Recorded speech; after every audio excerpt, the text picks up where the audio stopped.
Spitting on the ground is still common in China, both in a city and in a village, though you don't see it really with the younger generation.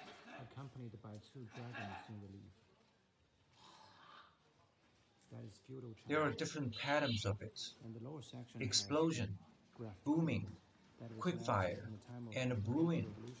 What do you think that is? Smoking, both active and passive. Unhygienic habits, way of and ingredients for cooking, and too much loud talking are the reasons behind making Chinese people clear their throats and spit a lot. As a matter of fact, China is number one in prevalence, deaths of lung cancer in the world, and is second in the smoking population, only after India.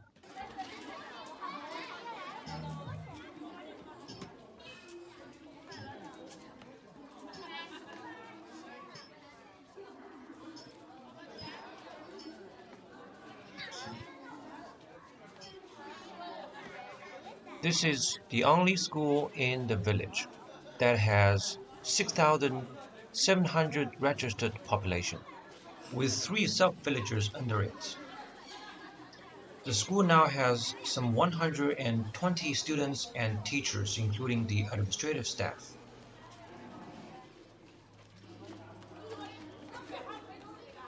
According to the latest official figures, 65% of the population in China are citizens in a city, as opposed to 35% population as farmers in a village.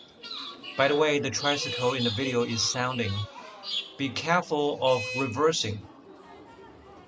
The numbers don't directly tell us where people actually live, but they do suggest that a lot of people today live in cities. As a matter of fact, none of these 65% citizens in a city want to live in the countryside. Well, most of those 35% farmers do live now in towns and cities. They are no longer in the villages. Only a small percentage of them stay there, and out of which most are the old people. Most of the children here live with their grandparents. As you can tell, people who come here to pick up children, a lot of them are old people. Where are the parents? Their parents are the migrant workers in other towns and cities, far away from this village. Similar phenomenon is also found in a city, as most of the children, even on weekends, are taken care of by their grandparents. Parents are always busy. Even in a city, parents are somehow busy even on a weekend. However, there are more parents who do spend time with their children on a weekend in a city, at least on the surface. But what really happens is that parents send their children to different classes even on a weekend. Parents believe that those classes in arts or school subjects can put their children in a better position of competition, so much so that children barely have their own time. This lady lives in the village our home is attached to. About 2 weeks ago, we met her on the way of sending our children to school. We gave her a hitchhike in our car. The lady is going to a buyer to sell her tea leaves that she picked the day earlier. We often see her waddle along in and out of the village. I saw this grandma spanking the boy, just like dusting the quilt. I missed that part though. The woman is scolding now. Stay stoked, or I beat you.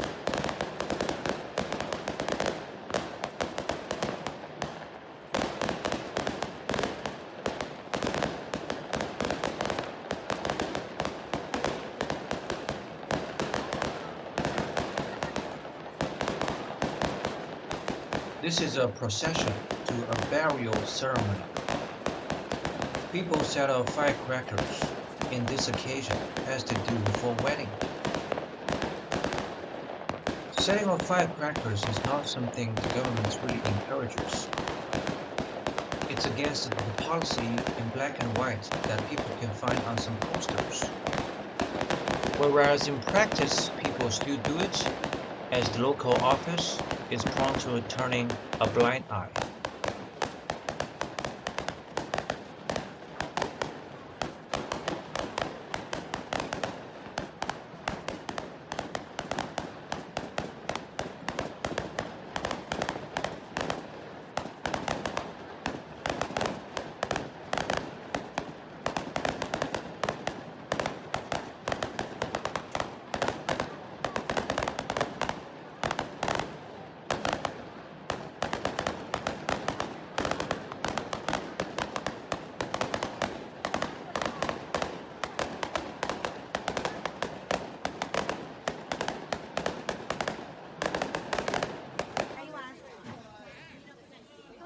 This is a specialty food of the area called hairy tofu or moldy tofu,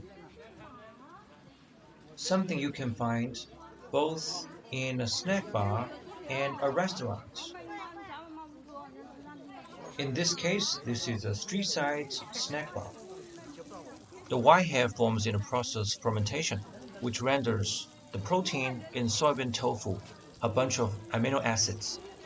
The young man is drinking a 500 milliliter bottle of beer, while the old man is drinking a small bottle of Chinese vodka made of sorghum, with the alcohol content up to 42%.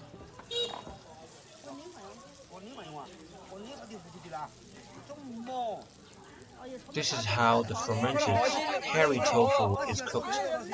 It's on a pan. Fry them until both sides turn yellow, then eat it with some sauce.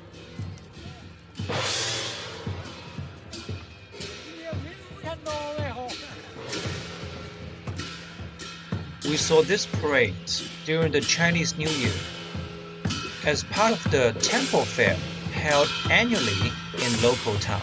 People carry gods, a dragon, play drums, gongs, and cymbals around to invoke and exercise.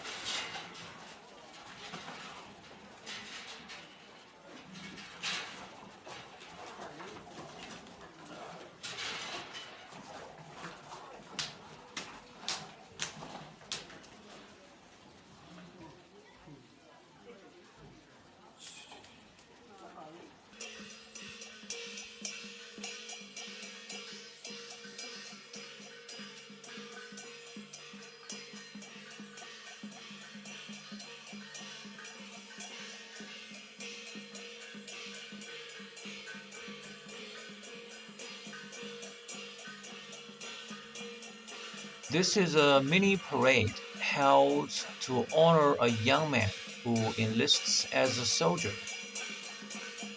There's the young man walking in the front, wearing a hat and a red ribbon going diagonally on his chest.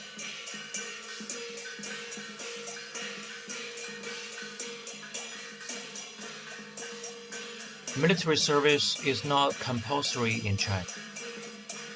This is a country with 1.4 billion population.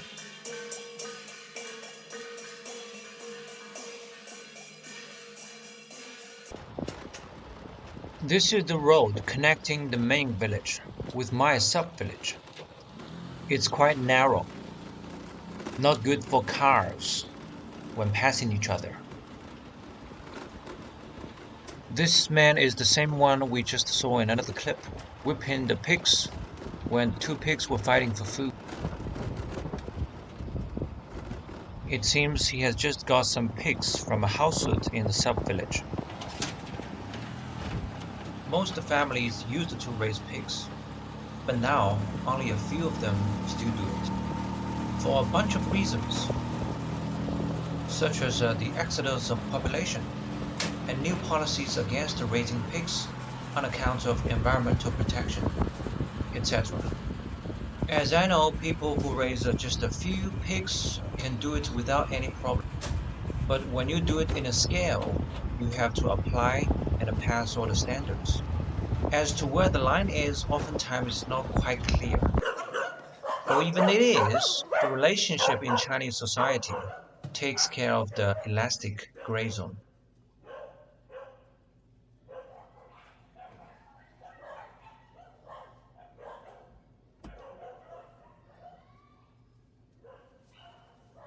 There's a world of unleashed dogs.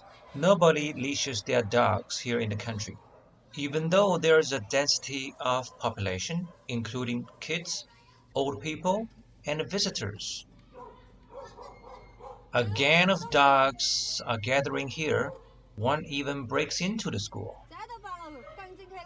Lan exclaims, "Zittabalo!" This is the local expression for "my goodness." It sounds quite alien to people who don't belong to this area. What do you think about the country life in China, and how different is it from the country life in your country? And I'm personally very curious to know how people in general in your country look at the country life. Let me know in the comment section. Thank you for watching.